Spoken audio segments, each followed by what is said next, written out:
ce soir. Que toute la louange, la gloire te revienne encore ce soir.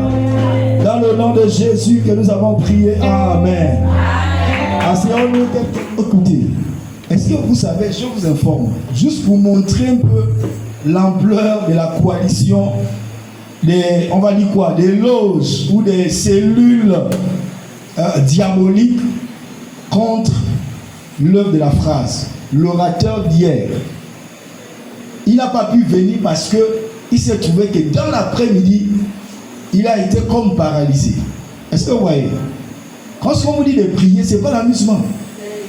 Amen. Nous sommes en guerre. Vous voyez les choses physiquement? Non, ce n'est pas physiquement. Ils savent qu'il y a un grand mouvement qui est sur le point d'arriver. Et ils ne veulent pas que ça arrive. Mais ce sont des menteurs, ça va arriver. Alléluia. J'ai dit ça va arriver. Si le Dieu qui a fait les cieux et la terre, c'est celui-là qui nous a mandatés, les choses vont se passer. Et les choses vont changer. Amen, amen. Les choses ne seront plus jamais les mêmes. Parler de recommencer dans la sainteté. Amen, amen. Amen. Comprenez une chose, frères et sœurs, Dieu ne recommence jamais à partir de nos circonstances. Il recommence plutôt à partir, n'est-ce pas, de notre consécration. Yes. Ce n'est pas à partir de tes circonstances, non, non, non, mais c'est à partir de ta consécration que Dieu, n'est-ce pas, va recommencer avec toi. Alléluia. Donc il est important de comprendre, et tant soit peu, n'est-ce pas, ce qu'on appelle recommencer dans la sainteté. Diminue les gens dans ton cœur. Ouvrons notre premier texte qui sera notre texte de base. Dans Luc chapitre, plutôt Lévitique chapitre 20, le verset 7 à 8. Lévitique chapitre 20, le verset 7 à 8. C'est notre premier texte devant nous. Il a dit ceci: vous vous sanctifierez et vous serez saints, car je suis l'Éternel votre Dieu. Vous observerez mes lois en pratique. Je suis l'Éternel qui vous sanctifie. Amen. Asseyons-nous. Asseyons-nous rapidement. Frères et sœurs, dans l'Écriture, chaque nouveau départ divin, quand on parle de départ divin, on peut parler d'alliance, on peut parler d'un appel, on peut parler d'une restauration, on peut parler d'une mission, et précédé toujours ou accompagné d'un appel à la sainteté. Alléluia. D'un appel à la sainteté. J'aimerais qu'un temps soit peu que l'on fasse un peu ce que les théologiens appellent l'exégèse de ce petit texte. On va faire sortir juste deux choses rapidement dans ce texte. La déclare, Dieu dit à Moïse, ici Moïse s'apprêtait à monter sur la montagne. Amen. Et Dieu va dire sanctifie le peuple. Parce que Dieu aussi s'apprêtait à descendre sur la montagne. La montagne avait été remplie certains ont pensé, ou même certains scientifiques ont dit que ont voulu assimiler cela avec un phénomène naturel qu'on appelle l'éruption volcanique. Non, mais ce n'était pas une éruption volcanique, c'est Dieu qui avait préparé le peuple. Il leur a dit, vos peuples, sanctifiez-vous, car demain, alléluia, Dieu voulait venir descendre au milieu du peuple et accomplir des choses. Et en même temps préparer à Moïse monter sur la montagne pour aller prendre les tables de la loi. Point que nous ressortons, c'est que Dieu utilise ici le mot impératif. Amen. Il donne un ordre. Il dit vous vous sanctifierez. Donc ici c'est au niveau l'impératif humain. Amen. Vous vous sanctifierez. Donc ta sanctification entraîne Dieu à accomplir certaines choses. Le deuxième point que je voulais sortir, c'est la promesse divine. Dieu dit, je suis l'Éternel qui vous sanctifie. Amen, amen. La sainteté est coopérative, c'est-à-dire que l'homme doit coopérer avec Dieu. Est-ce que vous comprenez ce que je suis en train de dire? L'homme répond, Dieu agit. Est-ce que vous comprenez ce que je dis? L'homme répond. Lorsque Dieu parle, l'homme répond et là Dieu vient maintenant et il agit. Je suis simplement en train de faire l'exégèse. Je vais donner rapidement les définitions et après on va poser le texte et on va avancer. Donc la première définition littérale qu'on peut dégager de cette expression sanctification ou sainteté voudrait tout simplement dire état de pureté morale. C'est d'abord l'état de pureté morale. C'est une séparation, une consécration à Dieu. C'est intentionnel. Alléluia. Chacun de nous doit décider. Est-ce que vous comprenez? Ça doit venir au plus profond de toi. C'est d'abord un désir du plus profond. Seigneur, je veux me consacrer à toi. Je veux être à toi et à toi seul. Ok? Donc, c'est d'abord intentionnel. Voici quoi, plus haut, j'ai fait sortir la notion de coopérative. Tu dois coopérer. Amen, amen. Dieu ne parle pas ici de grâce, de la perfection extérieure, non, mais d'un alignement intérieur. Amen. Ton être intérieur doit s'aligner avec la parole de Dieu, avec la pensée de Dieu. C'est une exigence. Je suis juste en train de dégager avant de vous montrer exactement. Je sais que plusieurs d'entre vous vous posez des questions. Donc recommencer, là le mot recommencer implique quoi? Ça veut dire simplement que reprendre à partir d'un point nouveau. Amen. Tu dois reprendre à partir d'un point nouveau ou d'un point corrigé. Alléluia. C'est très important de comprendre cela. Un point nouveau, c'est un nouveau départ. Donc, un point nouveau, un point purifié. Ça, c'est très important. Alléluia. Amen. J'y reviendrai tout à l'heure lorsqu'on va commencer à expliquer. Donc, comprenez qu'en Dieu, recommencer signifie changer de fondation. Changer de fondation. Une fondation, c'est quelque chose qui te porte. Par exemple, la maison, avant de monter le mur, on pose ce qu'on appelle le sous-bassement. Le sous-bassement est la fondation qui porte cet immeuble. Amen, amen. Donc, on change de fondation. On doit être sur la même fondation, mais on doit changer de fondation. Pas seulement de direction. Amen. La fondation doit changer.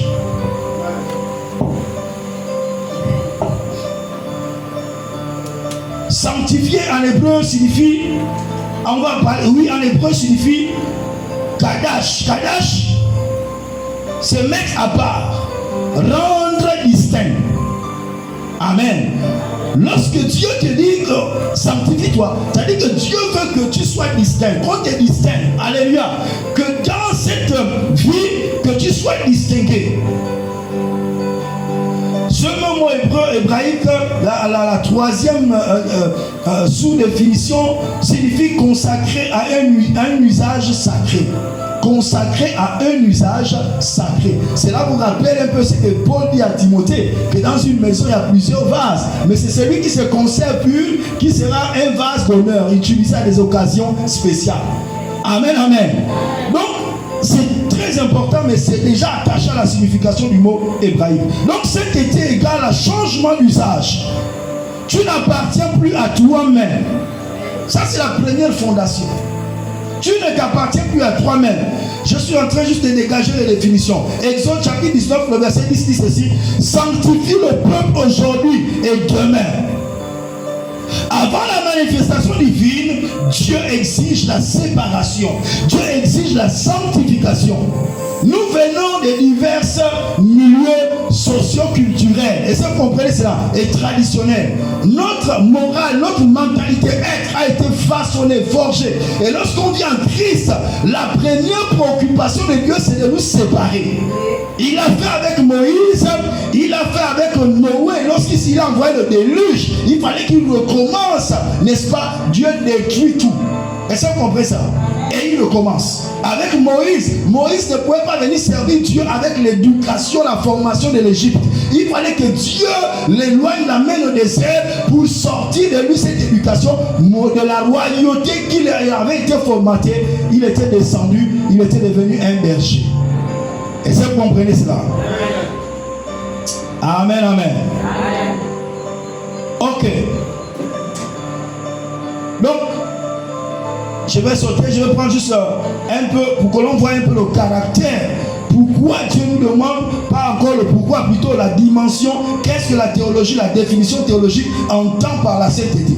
La sainteté comme fondement de recommencement divin. Pourquoi? Parce que la sainteté, lorsque Dieu parle de sainteté, Dieu parle et fait allusion, n'est-ce pas? Si on est sans sainteté, il y a le cycle. Il y a des cycles qui sont...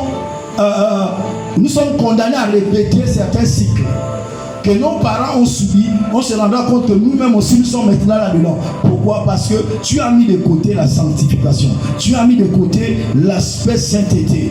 Avec la sainteté, il y a des ruptures des anciens chemins. Alléluia. Amen. Sans sainteté, recommencer est fragile. Vous comprenez ça? Le tout recommencement est fragile. Pourquoi? Parce que tu as mis de côté la sainteté ou la sanctification. Recommencer. Un recommencement est durable quand il y a avec la sainteté. Sans sainteté, frères et sœurs, le zèle est sans fruit. Vous comprenez? Sans sainteté, le zèle ne produit pas du fruit.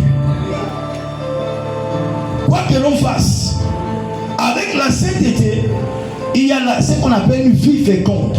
Amen. On porte une vie féconde. Et ça, c'est très important. Sans la sainteté, l'activité religieuse, on est dans une activité religieuse. Parce que là, c'est la sainteté qui nous fait connaître à Dieu. C'est la sainteté qui montre que nous appartenons à Dieu. Mais si toi tu n'es pas mis à part, Dieu ne te connaît pas, qu'est-ce que tu es en train de faire? Tu fais simplement des activités religieuses. Et nous ne sommes pas ici pour faire des activités religieuses. Dis, cela n'est pas mon partage. Non, cela n'est pas ton partage, frères et sœurs. Alléluia. Notre partage, c'est la sanctification, c'est la sainteté, parce qu'il est écrit dans Hébreu, or sans la sanctification, nul ne verra le Seigneur. Et Hébreu, Matthieu chapitre 5, le verset 8, il dit, heureux ceux qui ont le cœur pur, car ils verront Dieu. Alléluia. Amen. Donc ça c'est très important. Donc sans sainteté, on est dans les activités religieuses. Avec la sainteté, on a une vie transformée. Est-ce que vous comprenez? Hébreu chapitre 12, le verset 14 dit ceci: cherchez la paix avec tous et la sanctification, sans laquelle nul ne verra le Seigneur. Alléluia. Amen. Gloire soit rendue à Dieu. Maintenant, j'aime toujours parler, lorsque vous voyez, il y a toujours deux dimensions. J'aime parler toujours le sens spirituel de la chose. Après, on va rentrer, on va développer. Le sens spirituel de ce mot sainteté.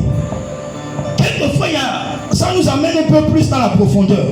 Dans le monde spirituel, dans la spiritualité ou dans la mystique, la sainteté signifie quoi? Veut dire trois choses. Première chose, nettoyer les portes spirituelles. Amen. Parce que dans le monde spirituel, ce sont les portes qui commandent l'entrée dans certaines dimensions. Qu'on soit dans une bénédiction, il y a des portes. Amen, amen.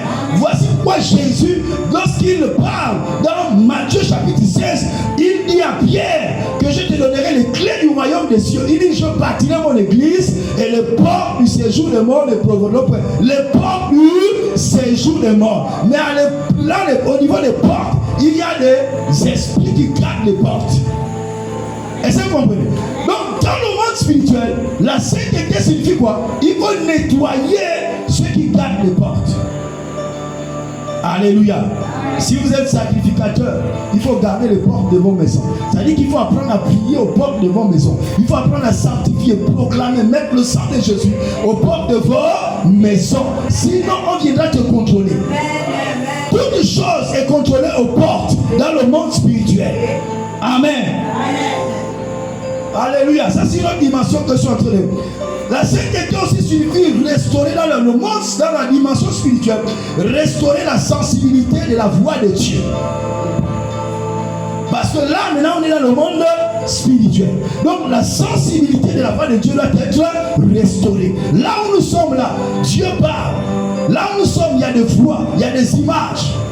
Mais c'est celui qui est disposé intérieurement, qui peut saisir la voix de Dieu, qui peut voir ce que Dieu est en train de faire. Est-ce que vous comprenez? Oui. La preuve en est que là où nous sommes là, il y a, comment on appelle ça? Il y a toutes les chaînes du monde. Il y a TV5, il y a RFI, c'est lui qui a une radio, il vient, il capte. C'est lui qui met une chaîne de télé, si on va comment. Est-ce que vous comprenez? Donc, ce que je suis en train de vous dire, c'est une réalité. Donc ça restaure quoi? La sensibilité à la voix de Dieu. Troisième chose, c'est que ça ouvre les flux spirituels ininterrompus. Il y a des flux spirituels ininterrompus. Rappelez-vous dans Matthieu chapitre 5, Jésus le dernier jour de la fête va se lever, il va dire, venez à moi, vous tous, il dira, venez à moi, amen, venez boire, je donne de l'eau vive, et il dit, des eaux vives couleront de votre sein, jusque dans la vie éternelle. C'est la sainteté qui permet de débloquer cela. Ésaïe chapitre 6, le verset 1 à 7 dit ceci, avant l'envoi, Ésaïe voit le Seigneur assis sur un trône très élevé. Et vers le verset 7, Dieu dit, qui enverrai-je? Avant que Dieu ne t'envoie, tu dois d'abord te tenir dans la présence de Dieu. Et Ésaïe a dit, malheur à moi. Frères et sœurs, tant qu'on n'est pas devant le trône de Dieu, on ne sait pas ce que c'est la sainteté. L'homme ne prend pas sa place. Regardez le prophète, tout un prophète. Depuis le chapitre 1 jusqu'au chapitre 5, Ésaïe prophétisait. Mais au chapitre 6, la dimension de la prophétie du prophète Ésaïe avait changé. Était monté à un autre niveau. Est-ce que vous comprenez cela? Alors, le même qui condamnait, le jour où Dieu a ouvert son trône, il a vu les chérubins, il a vu toutes ces choses, tout ce qui s'est passé. il a compris, il a dit malheur à moi. Je suis un homme dont les lèvres sont impures. Et j'habite au milieu d'un peuple dont les lèvres sont impures. Et mes yeux ont vu l'Éternel des armées. Alléluia. Il a senti que là, il était en danger. Frères et sœurs, on doit comprendre. Tout homme qui se tient dans la présence de Dieu doit comprendre que l'homme reste l'homme. L'homme est faible. Laissez-moi comprendre ça. Et Dieu est tout puissant. Et on a besoin de ce Dieu-là. L'alignement intérieur commence lorsque tu commences à prendre conscience que je suis un homme fait de chair et de sang, de poussière. Je suis capable à tout moment de détruire l'œuvre de Dieu. Donc j'ai besoin de la miséricorde de Dieu. J'ai besoin de la grâce de Dieu. J'ai besoin de la main de Dieu sur moi. Seigneur, sans toi, je ne peux rien. Alléluia. C'est là où ça commence. Et Esaïe a pris conscience. Voici pourquoi Esaïe est le seul prophète qui a prophétisé Jésus avant qu'il ne vienne sur la terre. Il a prophétisé la naissance de Jésus. Il a prophétisé la mort de Jésus. Il a prophétisé même Jésus au millénium. Est-ce que vous comprenez ça? Il est rentré en profondeur. Pourquoi? Parce qu'il s'est tenu maintenant devant le trône de Dieu. Alléluia. Gloire à Dieu. Il me reste combien de minutes? Donc la mission est toujours après la purification. Amen. Permettez-moi rapidement pourquoi recommencer dans la sainteté. Pourquoi tu dois te sanctifier? Frères et sœurs, Dieu ne fait jamais, il ne vient pas réparer la vieille version de toi. Non. Vous comprenez? Dieu ne vient pas réparer la vieille version de toi, Dieu veut tuer la vieille version de toi. Parce que Dieu veut susciter une nouvelle version. Vous comprenez?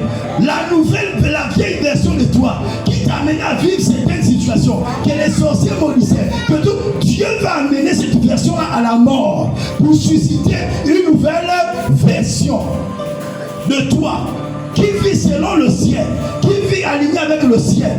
Amen, amen. Ça, c'est très important de comprendre cela. Alléluia. Amen. Donc, pourquoi recommencer dans la sainteté? Un premier point, parce que Dieu est saint. Lévitique 19, le verset 2 le dit. Soyez saints car je suis saint. Soyez saints car je suis saint. 2, parce que, n'est-ce pas, la sainteté protège le futur. La sainteté fait quoi? Protège ton futur. Le projet que Dieu a pour toi, c'est la sainteté qui protège ce futur-là de la destruction des attaques des ennemis. Et ça, vous comprenez cela? Parce qu'à tout moment, les ennemis veillent à ce que quelqu'un ou un homme ou un système que Dieu a béni sur la terre ne manifeste pas le plan de Dieu sur la terre. Or, la volonté de Dieu, c'est que l'homme à qui Dieu a appelé sur la terre doit prendre conscience et se positionner dans la présence de Dieu pour enfanter, amener à l'existence ce que Dieu a déjà décrété dans le ciel. Et il y a des grandes choses dans ta vie. Alléluia. Amen. Donc, ça protège son futur. Car Proverbe 4, le verset 23 dit ceci: garde ton cœur plus que toute autre chose, car de lui viennent les sources de la vie. Le secret du christianisme, c'est ton cœur. Garde ton cœur de toute mauvaise chose. C'est ton cœur. Frère, voici pourquoi si l'ennemi, le diable, vient aussi mettre la pression dans ton cœur. C'est dans ton cœur qu'il envoie les colères. C'est dans ton cœur qu'il envoie les mauvaises pensées. C'est dans ton cœur qu'il envoie la tristesse, la mélancolie.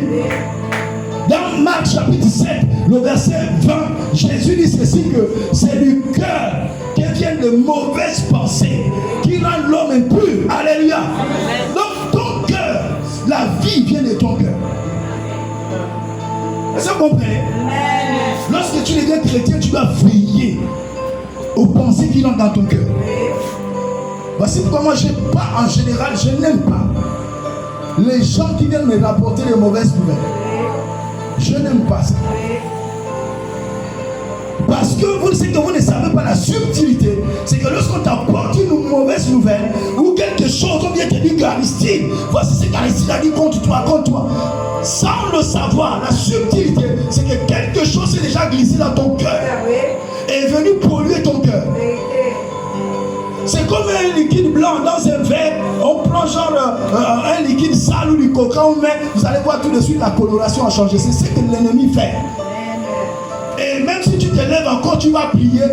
Déjà à l'intérieur, tu es pollué. Donc il a réussi d'une manière ou d'une autre à bloquer certaines choses.